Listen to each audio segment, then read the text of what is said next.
Hello, good evening. કેમ છો તમે બધા? આઈ હોપ તમે બધા પણ મજામાં છો અને હું પણ મજામાં છું. અને ઇવનિંગમાં શૂટ કર્યો છે વિડીયો, કેમ કે ઇમરજન્સીમાં મારે ઘરે જવાનું, તો ઘરે જઈને એક દિવસમાં અમે પાછા આવી ગયા છે.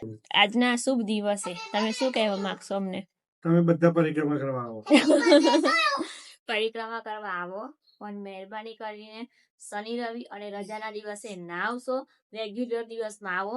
શનિ રવિ અને રજાનો દિવસ તમે પસંદ કરી અને તમે જાતે ને જાતે તંત્રની જે સુવિધા છે એને ખોરવી નાખો છો અને પછી તંત્ર પર તમે બ્લેમ કરો છો.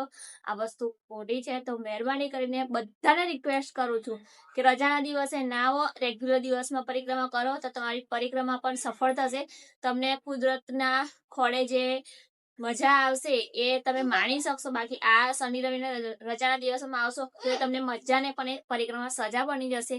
તો મહેરબાની કરીને પ્લીઝ આટલી રિક્વેસ્ટ છે બધાને, બરાબર ને?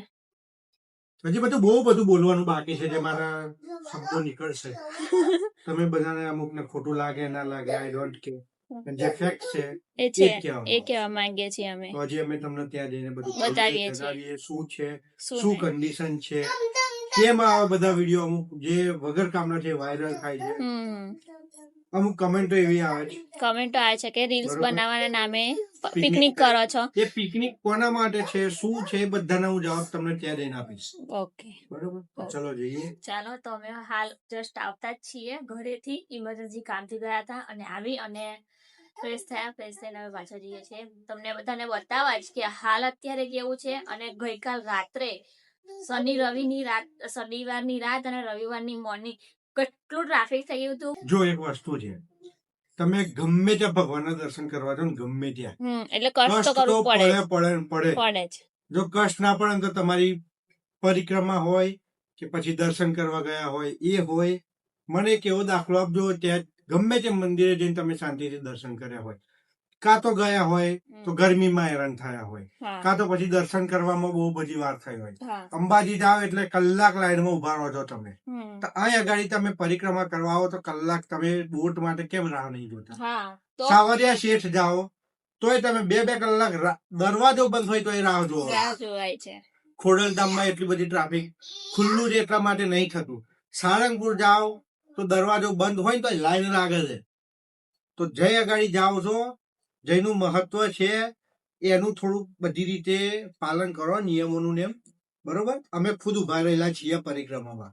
અને ગમે તેવા ભગવાનના દર્શન કરવા જાવ તો કષ્ટ વગર તમને દર્શન કોઈ વખત નહીં થાય. બરોબર.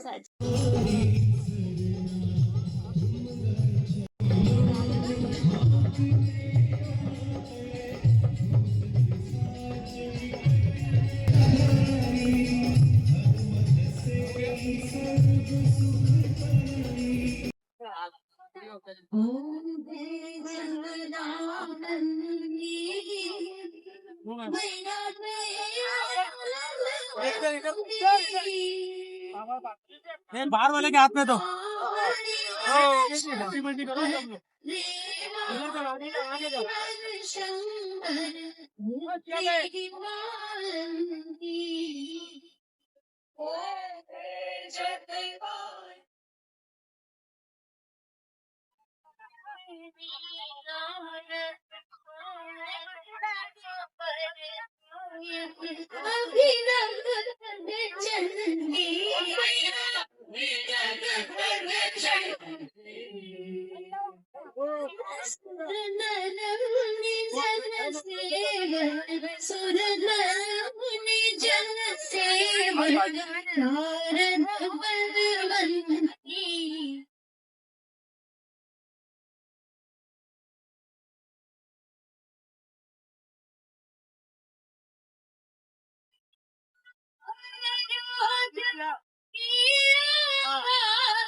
સીતારામ મંદિરે અહીંયા ભોજનની સુવિધા પણ કરવામાં આવે છે જોરદાર.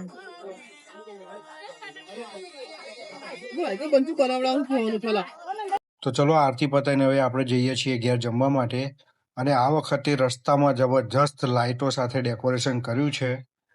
તો હજી તમને પાછું ઓનલાઈન રજીસ્ટ્રેશન બતાવવાનું છે. તો ચલો ઘેર જઈને તમને એ બતાવું. ચલો અહીંયા આપણે કોમ્પ્યુટરની સ્ક્રીન ઉપર આવી ગયા છીએ અને અહીંયા લખવાનું છે આપણે યાત્રાધામ. જે અહીંયા મેં લખેલું છે યાત્રાધામ portal.gujarat.government.in. એન્ટર કર્યા પછી વેબસાઇટ ખુલશે. વેબસાઇટ ઓપન થાય એટલે આપણે ક્લિક કરવાનું છે અહીંયા ઉત્તર વાહિની નર્મદા પરિક્રમા. ત્યાં ક્લિક કરશો એટલે તમારે ફર્સ્ટ ટાઈમ જોશો તો અહીંયા આવી જશે ડેટ, મતલબ સ્લોટ આવશે તારીખનો. અહીંયા 17 તારીખ સુધી છે, 17 લાસ્ટ છે, 18 આપ્યું છે 18 સુધી. તો અહીંયા તમે જે ડેટે આવવાના હોય એ ડેટ સિલેક્ટ કરવાની છે. ધારો કે આપણે 30 તારીખે આવવાના છે તો 30 તારીખ અહીંયા સિલેક્ટ કરી 8 AM to 8 PM. એનો મતલબ એવો થાય કે સવારે 8 વાગ્યાથી સાંજે 8 વાગ્યા, મતલબ દિવસ દરમિયાન. અને 8 PM to 8 AM મતલબ રાત્રિ દરમિયાન જો તમે આવવાના હોય તો તમારે આ ટાઈમ સિલેક્ટ કરવાનો. આપણે સવારે રાખીએ તો અહીંયા આપણી ડિટેલ્સ આવશે જે આપણે અહીંયા ફિલ કરવાની રહેશે. તો અહીંયા આપણે મેન્યુઅલી હમણાં જસ્ટ એન્ટર કરી લઈએ અંજન પટેલ. અહીંયા મેલ ફિમેલ જેન્ડર સિલેક્શન છે. જેન્ડર સિલેક્શનમાં આપણે તમારી રીતે સિલેક્ટ કરી લેવાનું. ડે લખી દેવાનો 22/03/1995. આ રીતે સિલેક્ટ થઈ ગયું. ઓકે, ના થયું. ઓકે, અહીંયા મોબાઈલ નંબર તમારો ફિક્સ છે, કોઈ પણ નંબર તમે નાખી શકો છો. મિનિમમ 10 આંકડામાં સિલેક્શન થશે. અહીંયા ઈમેલ આઈડી નાખવાનું, જે તમારે રજીસ્ટ્રેશનનો જે મેસેજ આવશે એ ત્યાં આવશે. આધાર કાર્ડ નંબર, આધાર કાર્ડ ના હોય તો PAN card, voter ID, passport, driving licence, તમારું રાશન કાર્ડ, આ કોઈ પણ તમારા પાસે જે પ્રૂફ છે એના માટે ગમે તે એક સિલેક્ટ કરીને અહીંયા જે ડોક્યુમેન્ટ નંબર છે એ નાખવાનો. આધાર કાર્ડ હોય તો 12 આંકડાનો નંબર. એના પછી જો આધાર કાર્ડ હોય તો તમારે એનું ઇમેજ સિલેક્ટ કરી લેવાનું છે ગેલેરીમાંથી. પછી તમે ક્યાંથી ચાલુ કરવાના છો એ સિલેક્ટ કરવાનું રહેશે તમારે. રામપુરા ઘાટથી કે પછી તિલકવાડા ઘાટથી, એ ગમે તે. જો અહીંયા આપણે અત્યારે તિલકવાડા રહીએ છીએ તો તિલકવાડા આપણે સિલેક્ટ કરી લેવાનું. અહીંયા તમે પ્રાઇવેટ વ્હીકલથી આવ્યા છો કે પછી પબ્લિક ટ્રાન્સપોર્ટેશનથી, તો તમે અહીંયા જે રીતે આવ્યો હોય એ તમારે સિલેક્ટ કરવાનું છે. એના પછી તમે ક્યાંથી આવો છો, તો જો કે ઇન્ડિયાથી જ હોય છે મોસ્ટલી બધા. કોઈક એવા ભાગ્ય હોય છે જે બહારથી આવ્યા હોય સ્પેશિયલ પરિક્રમા કરવા માટે, અને જે બહારથી આવતા હોય પરિક્રમા માટે એમને બધાને ધન્યવાદ.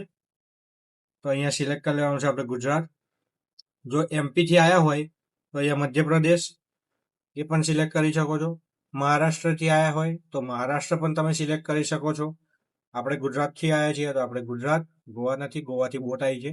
ગુજરાત સિલેક્ટ કર્યા પછી આપણે આપણો જે જિલ્લો હોય, ડિસ્ટ્રિક્ટ, એ સિલેક્ટ કરવાનું છે. હવે અહીંયા અત્યારે અમે તિલકવાડામાં રહીએ એટલે આપણે નર્મદા લાગે, પણ આપણું પ્રોપર છે મહીસાગર. તો મહીસાગર અહીંયા આપણે સિલેક્ટ કરી લેવાનું. મહીસાગર સિલેક્ટ કર્યા પછી તમારું જે એડ્રેસ છે એ પ્રોપર એડ્રેસ લખી લેવાનું છે. એડ્રેસ લખ્યા પછી તમારે સેન્ડ ઓટીપી કરવાનું. સેન્ડ ઓટીપી કરશો અહીંયા. એના પહેલા હવે મેઇન વસ્તુ એ છે, એક રજીસ્ટ્રેશન આ તમે જે ફિલ કર્યું, આ રજીસ્ટ્રેશન એક અંદર તમે બીજા 6 પર્સનને એડ કરી શકો છો, જે અહીંયા લખેલું છે, બરોબર. મિનિમમ તો 6 પર્સન હોય તો એમના આધાર કાર્ડ ફિક્સ છે, એ રાખવા જ. એના સિવાય બીજી ઓટીપીના રિલેટેડ છે. મોબાઈલ નંબર આપણે ઓટીપી આવશે, અને તમારા જે એડિશનલ છે એમને પણ સેમ રજીસ્ટ્રેશન કરવાનું. આ રીતે તમારે આમાં 6 મેમ્બર એડ કરવા છે. તો એ ક્યાંથી એડ કરવાના છે, એ અહીંયા એડ કરવાના છે. એડ મોર પર્સન. એડ મોર પર્સન પર ક્લિક કરશો એટલે આ રીતનું એક શેડ્યુલ છે. એવું ને એવું સેમ ટુ સેમ બીજું ખુલશે, લાઈક ધીસ. यहाँ पे અહીંયા નામ, gender, date of birth, Aadhaar card document અને મોબાઈલ નંબર. મોબાઈલ નંબર તમારા ફેમિલીમાંથી એકનો હોય તો તમે એક નાખી શકો છો. એ રીતે જો અહીંયા ટોટલ 6 થશે એડ એક સાથે. એ રીતે આ 1, આ 2, અહીંયાથી ગણાવું. આ આપણે મેઇન આ થયું, આ બીજા નંબરનું, આ ત્રીજું, ચોથું, પાંચમું, છઠ્ઠું ને 7મું. તો આમાંથી કોઈની ભૂલથી ડિટેલ એડ થઈ હોય તો પછી અહીંયા ચેન્જ કરી શકો છો, કાં તો પછી અહીંયાથી તમે ડિલીટ કરી શકો છો પર્સનને. તો આ રીતે કરવાનું છે. સેન્ડ ઓટીપી કર્યા પછી તમારા પર્સનલ મોબાઈલ નંબર ઉપર ઓટીપી આવશે. એ તમારા રજિસ્ટ્રેશનમાં એના પછી તમને મેસેજ આવશે કે રજિસ્ટ્રેશન થઈ ગયું. એ રીતે તો આ રીતે આપણે નર્મદા પરિક્રમાનું રજીસ્ટ્રેશન કરવાનું રહેશે. કોઈને હજી પણ ના ખબર પડે તો કમેન્ટમાં અમને કે પછી ડીએમ કરી શકો છો. બેક ટુ હોમ જતા રહીએ આપણે. રજીસ્ટ્રેશન કરવું ફરજિયાત છે. રજીસ્ટ્રેશન કરવું રજાના ફરજિયાત છે. દિવસમાં તો ખાસ છે, ચેકિંગ કરવામાં આવી રહ્યું છે. હા, મહેરબાની કરીને રજીસ્ટ્રેશન કરીને જ આવવું. તો આ રહી વેબસાઇટ. હજી પણ કોઈને ખબર ના હોય તો આ વેબસાઇટ છે, જે હું અમારા ડિસ્ક્રિપ્શનમાં હું એડ કરી દઈશ. ત્યાં ગયા પછી તમારે અહીંયા ક્લિક કરવાનું છે. અહીંયા ઉત્તર વાહિની નર્મદા પરિક્રમા રજીસ્ટ્રેશન 2026. ઓકે,